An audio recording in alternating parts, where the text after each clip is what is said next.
기자 수첩 넘어가죠. 예. 뭐 가지고 오셨어요? 뭐 축구 신나게 얘기하려고 그랬는데 오늘 지는 바람에 신나서. 그러게요. 축구는 지구인 모두가 즐기는 스포츠입니다. 다들 축구에 열광합니다. 왜 어떨 때는 코너킥 차라고 그러고 어떨 때는 그냥 골키퍼가 그냥 차버리고 어떨 때는 던지고 왜 그런지도 잘 모르는 여성분들도 축구를 좋아하시죠. 그렇죠. 예. 업사이드 왜 갑자기 또 하다가 그만두라 그러나 이런 것도 잘 모르지만 좋아합니다. 축구는 상당히 원초적인 모습을 하고 있어요. 원초적인 모습이란 건 어떤 의미일까요?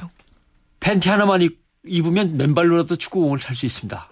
축구공이 없으면 뭐 집을 뭉쳐서라도 아무거나 동그랗게 생긴 거는 마구 차고 다닐 수 있고. 지프로라도. 예. 가장 전투적인 또 양식을 취하고 있어요.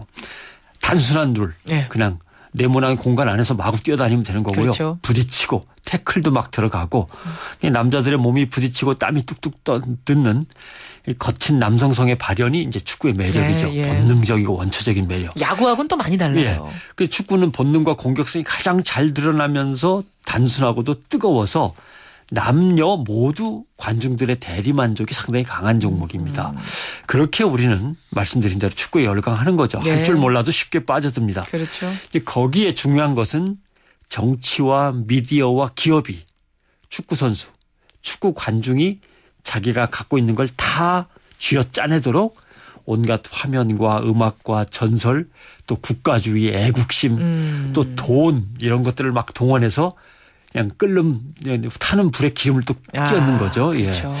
그 안에서 이제 어마어마한 비즈니스가 이루어지고 또는 뭐 피파를 중심으로 비리 부패가 벌어지고 난리가 났습니다만은 예. 문제는 언론은 경기 결과만 보도하고 관중들이 얼마나 열광하는가 응원하는 모습만 보도하고 축구가 갖는 사회적 정치적 의미나 어떤 장치들을 제대로 살피지는 않는다.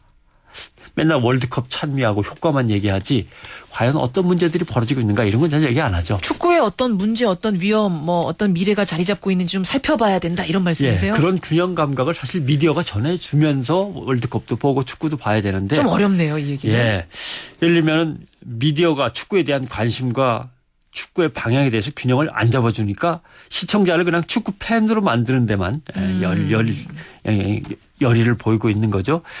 피파를 중심으로 생각한다면 이미 축구에 온갖 부패들이 피파 안에서 벌어지고 있다는 얘기는 다 듣지만 무슨 일이 벌어진지는 전달이 잘 안 되는 거고 또 어떤 나라들은 축구를 정치에 접목하기도 하고 나라들마다 가상의 공동체를 자꾸 만들어낸단 말이죠. 그건 무슨 말씀이세요? 그러니까 뭐 쉽게 얘기하면 2002년 붉은 악마들의 그 엄청난 응원 예. 단결하고 화합했습니다. 지금 다 어디 갔죠? 이 가상의 공동체인 거죠. 일시적으로 감정적인 흥분 상태에서 모였다가 소리 소문 없이 흩어지는. 그러니까 남아메리카, 아프리카 후진국들은 오히려 이걸 묶어가지고 유럽 선진국들에 대한 열등감을 해소하는 기회로 삼기도 합니다. 아, 그래요? 예. 그래서 자꾸 축구가 남미와 유럽의 대륙 대결로 가는 거죠.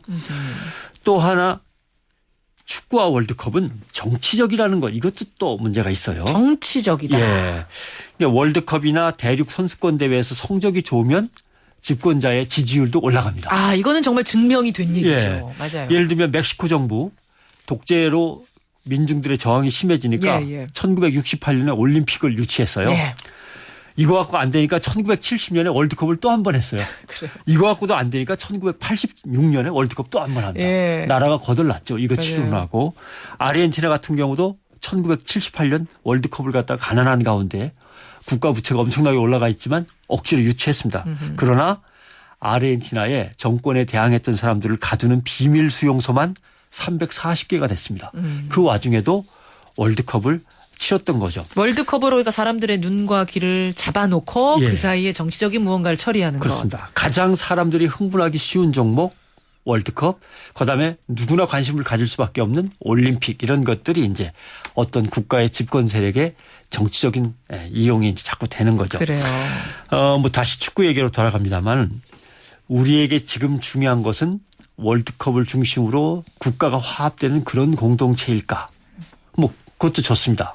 이런 기회에 우리는 할 수 있어라고 하는 자신감도 갖는 것도 좋고 예. 어렵지만 국민이 똘똘 뭉치고 선수들을 응원하면서 하나가 되어가는 것도 좋죠. 그러나 사라져버리면 안 되는 것이 여기에 묶여 들어가면 안 된다. 예를 들면 그게 바로 세월호 공동체입니다. 예. 예. 세월호라고 하는 사건을 보면서 우리는 모두가 내 탓이요. 나부터 이 사회가 좀 더 나은 사회, 안전한 사회가 되도록 이웃을 살피고 사회 구조를 살피고 내 주변에 잘못된 것들을 살펴야겠다라고 하나가 돼 있었어요. 그런데 축구라고 하는 월드컵 공동체에 의해서 이 세월호 공동체가 사라지면 안 됩니다. 세월호 공동체가 잊히지 않도록 반드시 다들 마음속에 담아두셔야 되는 거죠. 축구는 뭐 지금 조금 더 편안히 즐기시고 우리 선수들을 마음껏 응원하시는 건 좋습니다. 그러나 축구라는 산업, 축구라는 거대한 시스템과 축구를 통한 정치가 예. 사람들을 어떻게 몰고 가고 어떻게 이용할 수도 있다라는 것을 염두에 두면서 알고는 있어야 된다는 거예요. 국가 개혁의 과제를 공동 인식으로 해서 하나가 됐던 세월호 공동체 같은 우리 앞에 놓여 있는 그리고 우리의 미래와 관련돼 있는 중요한 공동체들은 결코 잊어서는 안 된다라고 하는 것을 염두에 두시면서 축구 응원도 하시면 좋겠다는 말씀을 드립니다. 예. 근데 오늘 뭐 알제리전 지면서요. 많이 그 흥분했던 분위기는 가라앉혔습니다. 걱정을 크게 안 하셔도 될 만큼. 그럴까요? 예. 경우의 수를 따져서 뭐 벨기에를 3대 0 정도로 이기면 올라갈 수 있긴 한답니다만. 그렇죠. 뭐 그런 점에서도 걱정은 예를 들면 16강에 진출 못했다 그러면 예. 괜히 그냥 낙심해갖고 또 너무 의기소침할 필요는 없다는 말씀. 그러면서 몰라 귀찮은 건지 생각하기도 싫어. 뭐 이러시면 안 되고요. 그러게 말이에요. 끝까지 한번 응원해 보죠. 나를 지키면서 월드컵 보자 이런 말씀이세요. 그렇습니다. 우리 선수들에게 힘도 더 실어주시고요. 변상욱 기자 수고하셨습니다. 고맙습니다.